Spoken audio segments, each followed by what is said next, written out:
नेरळ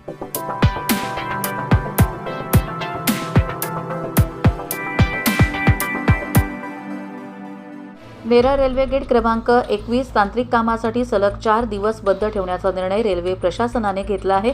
6 जानेवारी रोजी रात्री 10 वाजल्यापासून ते 9 जानेवारी सकाळी 8 वाजेपर्यंत हे रेल्वे फाटक सर्व प्रकारच्या वाहनांसाठी बंद राहणार आहे। मात्र रेल्वे प्रशासनाच्या या निर्णयामुळे स्थानिक नागरिकांमध्ये आणि वाहन चालकांमध्ये तीव्र संताप व्यक्त होत आहे।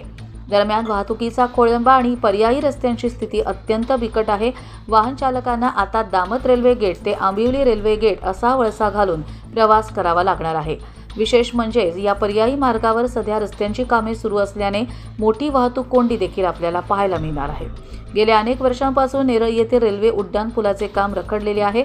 वारंवार रेल्वे गेटमध्ये होणारे तांत्रिक बिघाड आणि आता थेट 4 दिवस बंद असल्यामुळे नेरळकरांच्या सहनशीलतेचा अंत होत आहे।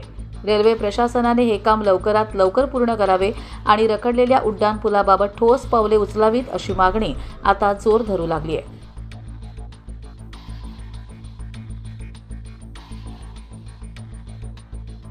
कर्जत लाईव्हसाठी महेश भगत, नेरळ।